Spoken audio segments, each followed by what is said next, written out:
Shri P U Das. ഇന്ന് വയനാട് ജില്ലയുടെ പല ഭാഗങ്ങളിലും ഈ ദുരന്തം നടന്നിട്ടുള്ള മുണ്ടക്കൈയിൽ അടക്കം അസാധാരണമായ മുഴക്കം അനുഭവപ്പെടുകയും ചില ആളുകൾക്കൊരു കമ്പനം അനുഭവപ്പെടുകയും ചെയ്തു. അത് മറ്റ് ചില ഇടങ്ങളിൽ നിന്നും കോഴിക്കോടിൻ്റെ മലയോരങ്ങളിൽ നിന്നും റിപ്പോർട്ട് ചെയ്തിട്ടുണ്ട്. പക്ഷേ ഒരു ഭൂകമ്പം ആപിനിയും രേഖപ്പെടുത്തിയിട്ടില്ല എന്ന് സിസ്മോളജിസ്റ്റുകൾ പറയുന്നു, ഭൗമശാസ്ത്രജ്ഞർ പറയുന്നു. ഇതെന്ത് പ്രതിഭാസമാണ്? എന്തുകൊണ്ടാണ് ഇതുണ്ടായത്? ജനങ്ങൾ പരിഭ്രാന്തരാകേണ്ടതുണ്ടോ? റിപ്പോർട്ട് പ്രകാരം ഇതൊരു ഭൂകമ്പം എന്നുള്ള രൂപത്തിൽ കാണാൻ കഴിയില്ല, ഒരു ഭൂകമ്പമല്ല എന്നുള്ള വളരെ വ്യക്തമായിട്ട് തന്നെ അവരറിയിച്ചിട്ടുണ്ട്.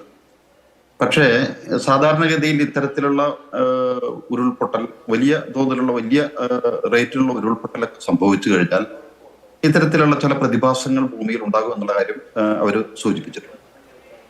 ഇവിടെ എന്താണ് ഇതിന്റെ ഒരു പ്രത്യേകത എന്ന് പറഞ്ഞാൽ, ഇപ്പോ നമുക്ക് മനസ്സിലാവുന്നത് ഒരുപാട് സങ്കീർണമായിട്ടുള്ള ചില പ്രശ്നങ്ങൾ തന്നെ ഇതിനെക്കുറിച്ച് പഠിക്കേണ്ടതായിട്ടുള്ള ഒരു സാഹചര്യങ്ങളിലേക്ക് എത്തിക്കാം. വളരെ സങ്കീർണമാണ്. ഭൂമിയുടെ ഉപരിതലത്തിന് താഴെ നടക്കുന്ന ഇത്തരം സങ്കീർണമായിട്ടുള്ള ഇത്തരത്തിലുള്ള പ്രതിഭാസങ്ങൾ വളരെയധികം ആശങ്ക തന്നെയാണ് എല്ലാവർക്കും, വിശേഷിച്ച് ശാസ്ത്ര സാങ്കേതിക മേഖലകളിലുണ്ട്, ഒപ്പം തന്നെ ജനങ്ങൾക്ക് ഉണ്ടാക്കുന്നുണ്ട് എന്നുള്ളൊരു യാഥാർത്ഥ്യമുണ്ട്. ഇതിന്റെ ഒരു പ്രത്യേകത ഇപ്പൊ വയനാട് മാത്രമല്ല ഇത് സംഭവിച്ചിരിക്കുന്നു എന്നുള്ളതാണ്. താരതമ്യേന ചരിവ് കുറഞ്ഞ നിരന്ന സ്ഥലങ്ങളിലും, ഒറ്റപ്പാലം പോലുള്ള സ്ഥലങ്ങളിലും, പാലക്കാട് ജില്ലയുടെ അലനല്ലൂർ പോലുള്ള സ്ഥലങ്ങളിലും ഇത് റിപ്പോർട്ട് ചെയ്തിട്ടുണ്ട്. അപ്പൊ ഇത് ഒരു സാങ്കേതികമായിട്ടുള്ള ഒരു വ്യക്തത, വളരെ വ്യക്തമായിട്ടുള്ള ഒരു പഠനം നടത്തേണ്ടതിന്റെ ഒരു ആവശ്യത്തിലേക്കാണ് വിരലിച്ചുകൊണ്ട്. ഇപ്പൊ വയനാട് നമ്മൾ ആദ്യത്തെ വാർത്ത കേട്ട സമയത്ത് ഭൂകമ്പമല്ല എന്നുള്ള കാര്യം നമ്മൾക്ക് ഉറപ്പ് വന്ന സമയത്ത് നമ്മൾ ആദ്യം ചിന്തിച്ചപ്പോ ഇടക്കൽ ഗുഹയോട് ചേർന്ന പ്രദേശം അമ്പൂത്തി മലയുടെ കിഴക്കൻ ചെരുവിൽ ഇന്നാണ് ഇത്തരത്തിലുള്ള ഒരു പ്രകമ്പനം കേട്ടതെന്ന് പറഞ്ഞു. അപ്പൊ അവിടെ സ്വാഭാവികമായിട്ട് നമ്മൾ ചിന്തിക്കുന്നത് 2019 അവിടെ ഒരു ക്രാക്ക് ഡെവലപ്പ് ചെയ്തു. അതേപോലെ തന്നെയാണ് മറ്റൊന്ന് സുഗന്ധഗിരി, കൊഴുതല പഞ്ചായത്തിലെ സുഗന്ധഗിരിയിലും പ്രകമ്പനം കേട്ടു എന്ന് പറഞ്ഞു, ശബ്ദം കേട്ടു എന്ന് പറഞ്ഞു. അപ്പൊ അത് അവിടെ നോക്കുമ്പോഴും അവിടെ 2020 അവിടെ ഒരു വലിയൊരു ക്രാക്ക് ഉണ്ടായിട്ടില്ല, ക്രാക്കും ഒരു ഗർത്തമൊക്കെ രൂപപ്പെട്ടിട്ടുള്ളത്. മറ്റൊരു സ്ഥലം പറയുന്നത് കൊഴുതല പഞ്ചായത്തിലെ തന്നെ നേരത്തെ 2018 ഉരുൾപൊട്ടിയ കുറിച്ചൽ മലയുടെ താഴ്ഭാഗത്തുള്ള ഒരു ഗ്രാമപ്രദേശത്തു നിന്നാണ് ഇതുപോലെ ശബ്ദം കേട്ടതും പ്രകമ്പനം. അവിടെയും ഉരുൾപൊട്ടലിന്റെ ഒരു സാന്നിധ്യമുണ്ട് എന്നുള്ളതാണ്. അപ്പൊ ഇത്തരത്തിലുള്ള എന്തെങ്കിലും പ്രതിഭാസത്തിന്റെ പ്രത്യാഘാതമാണോ, അതിന്റെ ഭാഗമായിട്ടുണ്ടാകുന്നതാണോ എന്നുള്ള രൂപത്തിലാണ് ആദ്യം ചിന്തിക്കുന്നത്. കാരണം സ്വാഭാവികമായിട്ടും പൈപ്പിംഗ് പ്രതിഭാസം വളരെ രൂക്ഷമായിട്ട് വയനാടിന്റെ പരിസ്ഥിതിയെ തന്നെ ബാധിച്ചുകൊണ്ടിരിക്കുന്ന സമയത്ത് പൈപ്പിംഗ് പ്രതിഭാസം നമുക്കറിയാം. ആ പൈപ്പിംഗ് കുറേയും കൂടി ഡെവലപ്പ് ചെയ്ത് കഴിഞ്ഞാൽ ചില കേവുകൾ എന്നുള്ള രൂപത്തിലേക്ക് പോകും. കേവുകൾ, അതായത് ചെറിയ ചെറിയ ഗുഹകളെ പോലെ അതിലേക്കുള്ള വലിയൊരു ഓവർ ബെഡനായിട്ടുള്ള അതിന്റെ മുകളിലുള്ള പാറയോ മണ്ണോ വീണതാണോ എന്നുള്ള ഒരു ധാരണ, ഒരു പ്രാഥമികമായിട്ടുള്ള നിഗമനം അങ്ങനെയായിരുന്നു. പക്ഷേ അത് മാത്രമല്ല, അവിടെ മാത്രമല്ല സംഭവിച്ചിരിക്കുന്നത്, ഒറ്റപ്പാലത്തും അതുപോലെ തന്നെ തൃശ്ശൂർ ജില്ലയുടെ തിരുവത്ര എന്ന് പറഞ്ഞാൽ സമുദ്രനിരപ്പിൽ നിന്നും കേവലം ഒരു 10 മീറ്റർ മാത്രം ഉയരത്തിലുള്ള സ്ഥലമാണ്. അത്തരത്തിലുള്ള സമതല പ്രദേശങ്ങളിൽ പോലും ഇത് ബാധിച്ചിരിക്കുന്നത് കുറേയും കൂടിയും ശാസ്ത്രീയമായിട്ടുള്ള പഠനത്തിന്റെ ഒരു ശ്രദ്ധയിലേക്കാണ് ഇത് കൊണ്ടുവരുന്നത്.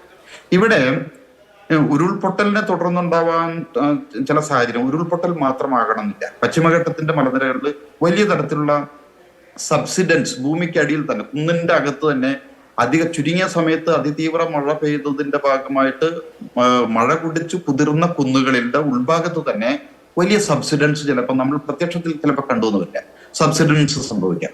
ആ സബ്സിഡൻസിന്റെ ഒരു സബ്സിഡൻസ് എന്ന് പറഞ്ഞാൽ ഭൂമിയുടെ വലിയൊരു പ്രദേശം ഭൂമിക്കടിയിൽ ഇരുന്ന് അകത്തേക്ക് താഴ്ന്നു പോകുന്ന ഒരു സാഹചര്യം.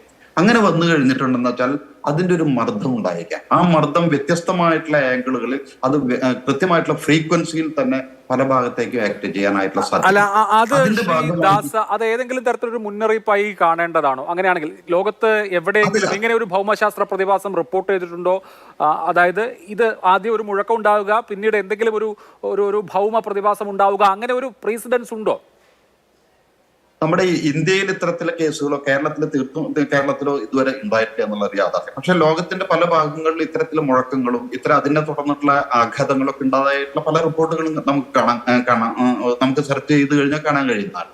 അപ്പൊ ഇത് പക്ഷെ എന്താ സ്ഥിതി എന്ന് വെച്ചാൽ, ഇത് ആവർത്തിച്ചു കൊണ്ടിരിക്കുകയാണെന്ന് വെച്ചാൽ അവിടെ എത്രയും പെട്ടെന്ന് ജനങ്ങളെ ഇവാക്വേറ്റ് ചെയ്യേണ്ടതിന്റെ ഒരു സ്ഥിതിവിശേഷം. പക്ഷെ ഇത് വളരെ നേരിയ തോതിൽ മാത്രമേ ഉണ്ടാവുള്ളൂ, വളരെ ചുരുങ്ങിയ സമയത്ത് മാത്രമേ ഉണ്ടായിട്ടുള്ളൂ. കേവലം സെക്കൻഡുകൾ മാത്രമേ ഇത് നീണ്ടുന്നുള്ളൂ, പിന്നീട് ഉണ്ടായിട്ടില്ല എന്നുള്ളതാണ്, ആവർത്തിച്ചു വന്നിട്ടില്ല. അപ്പൊ നമ്മൾ ആദ്യം തന്നെ വിലയിരുത്തിയത്, പൊതുവെ ഈ കാര്യം ഡിസ്കസ് ചെയ്തപ്പോഴുള്ള വിലയിരുത്തിയത്, ആവർത്തിച്ചു വരികയാണെങ്കിൽ അടിയന്തരമായിട്ട് ജനങ്ങളെ അവിടെ നിന്ന് മാറ്റി പാർപ്പിക്കേണ്ടതിരിക്കുന്നു.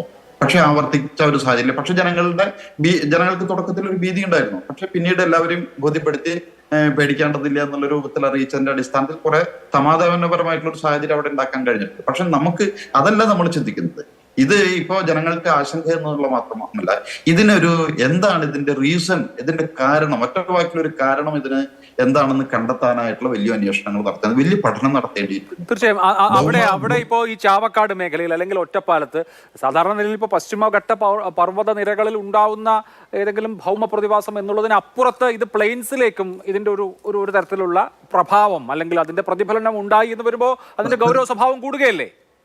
കൂടുകയാണ്. അതായത് രണ്ട് വ്യത്യസ്തമായിട്ടുള്ള എലിവേഷൻസ് ആണ്. ഇപ്പോ ഞാൻ പറഞ്ഞ തിരുവത്ര എന്ന് പറയുന്നത്, ചാവക്കാടിന്റെ തിരുവത്ര എന്ന് പറഞ്ഞാൽ സമുദ്രനിരപ്പിൽ നിന്നും മാക്സിമം ഒരു 10 മീറ്ററിൽ താഴെ നിൽക്കുന്ന സ്ഥലമാണ്.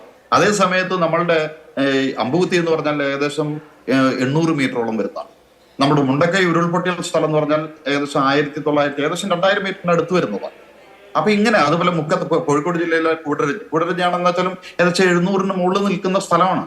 അപ്പൊ വ്യത്യസ്തമായിട്ടുള്ള എലിവേഷൻ, സമുദ്രനിരപ്പിൽ നിന്ന് വ്യത്യസ്തമായിട്ടുള്ള ഉയരത്തിൽ നിൽക്കുന്ന വളരെ താഴ്ന്ന സ്ഥലവും കേരളത്തിന്റെ വളരെ ഉയർന്ന സ്ഥലങ്ങളും ഒരുപോലെ ആഘാതം ഉണ്ടാക്കാവുന്ന രൂപത്തിലുള്ള ഒരു പ്രവർത്തനം നമ്മളുടെ ഈ പറയുന്ന പശ്ചിമഘട്ടത്തിനകത്ത് സംഭവിച്ചു കൊണ്ടിരിക്കുന്നു എന്നുള്ളതിനെ കുറിച്ച് വലിയൊരു പഠനം നടത്തേണ്ട ഒരു സാഹചര്യമാണ് തോന്നിയിരിക്കുന്നത്. ഇത് ജനങ്ങളുടെ സുരക്ഷിതത്വത്തിന് പോലും ഭയമുണ്ടാക്കാവുന്ന രൂപത്തിലാണ് ഇപ്പൊ ഇതിനെ കാണേണ്ടിയിരിക്കുന്നത്. ഇപ്പോൾ ഇതിനകത്തുള്ള ഒരു സമാധാനം എന്ന് പറയുന്നത്, ഇതിന്റെ ദൈർഘ്യം വളരെ ചുരുങ്ങിയ സമയം മാത്രമേ, ഏതാനും സെക്കൻഡ് മാത്രമേ ഉള്ളൂ. ഇനി അതിനെക്കുറിച്ച് കൂടുതലായിട്ടുള്ള ആഘാതങ്ങൾ ഇപ്പോൾ ഉണ്ടാവില്ല എന്നൊരു പക്ഷെ നമുക്ക് പ്രതീക്ഷിക്കാം. പക്ഷേ വീണ്ടും ഇതുപോലുള്ള ഒരു അതിതീവ്ര മഴ വരികയോ ഒരു ഉരുൾപൊട്ടൽ ഉണ്ടാവുകയോ ചെയ്യുന്ന സമയത്ത് ചില സ്ഥലങ്ങളിൽ നമ്മൾ റെക്കോർഡ്സിൽ കാണാറുണ്ട്, ഉരുൾപൊട്ടലിന്റെ പ്രഷറിന്റെ ഒരു ആഘാതം, പുറത്തേക്ക് എടുക്കുന്ന ഒരു മർദ്ദം, ആ പുറത്തേക്ക് എടുക്കുന്ന മർദ്ദത്തോടൊപ്പം തന്നെ അതിന്റെ ഉള്ളിൽ അതിന്റെ ചുറ്റുപ്രദേശങ്ങളിൽ അതിനോട് ചേർന്ന് ഒരു കൃത്യമായിട്ടുള്ള വേവ് ലെങ്തിലോ അല്ലെങ്കിൽ ഫ്രീക്വൻസിയിലോ വലിയ മർദ്ദം പല ഭാഗങ്ങളിലേക്കായി നീങ്ങുകയും ആ മർദ്ദത്തിന്റെ ഭാഗമായിട്ട് ചില ഡാമേജസ് ഉണ്ടായിരിക്കും. ഇപ്പോൾ ഡിസ്ലൊക്കേഷന്മാർ, സ്ഥാനചലനം സംഭവിച്ചുകൊണ്ടിരിക്കുന്ന അല്ലെങ്കിൽ സ്ഥാനചലനം സംഭവിക്കാൻ സാധ്യതയുള്ള ഭൂമിക്കടിയിലുള്ള പാറകൾ വന്ന് വീഴുന്ന, വെള്ളഗർത്തത്തിലേക്ക് വീഴുന്ന ശബ്ദങ്ങളൊക്കെ കേൾക്കുന്നു. ഒപ്പം തന്നെ അതിനകത്തുള്ള ഉള്ളൊഴുക്കുകളുണ്ട്, മണ്ണിനകത്തുള്ള ഉള്ളൊഴുക്കുകളുടെ, അതായത് ജലപ്രവാഹത്തിന്റെ ഗതി തന്നെ മാറ്റി പോകുന്ന സ്ഥിതിവിശേഷം. അപ്പൊ നമുക്ക് വയനാട്ടിലൊക്കെ പലരും പറയുന്നിട്ടുണ്ട്, കിടക്കുന്ന സമയത്ത് അടിയിൽ നിന്ന് ജലപ്രവാഹത്തിന്റെ ശബ്ദം കേട്ടിരുന്നു, ഇപ്പൊ അത് കേൾക്കാനില്ല എന്നൊക്കെ നേരത്തെ പല അനുഭവങ്ങൾ പറയുന്നത്. അതൊക്കെ ഇതിനകത്തുള്ള ഉള്ളൊഴുക്കുകളുടെ ഒരു ഗതി മാറുന്നത്, ഉള്ളൊഴുക്കുകളുടെ സ്വഭാവം അനുസരിച്ചുണ്ടാവുന്നതാണ്. ഇപ്പോ ഇവിടെ സംഭവിച്ചിരിക്കുന്നത് ഈ ഉള്ളൊഴുക്കുകളെയും ഇതിനകത്തുള്ള അടിത്തട്ടിലുള്ള പാറകളെയും അതിന്റെ സ്ഥാനം മാറ്റുന്ന ഒരു പ്രക്രിയ വളരെ വ്യാപകമായിട്ട് ഇതിന്റെ ഭാഗമായിട്ട് ഉണ്ടായിരിക്കുന്നു. അതിന്റെ ഭാഗമായിട്ടുള്ള ഒരു ശബ്ദമോ അതിന്റെ തരംഗങ്ങളുടെ ഭാഗമായിട്ടുള്ള അതിന്റെ ഒരു എക്കോ, ഒരു പ്രതിധ്വനിയ എന്നുള്ള രൂപത്തിലേക്ക് തന്നെയാണ് ഇതിനെ കാണാനുള്ളത്. തീർച്ചയായും ഞാൻ അതിന്റെ കൂടുതൽ വിശദീകരണങ്ങളിലേക്ക് വരാം.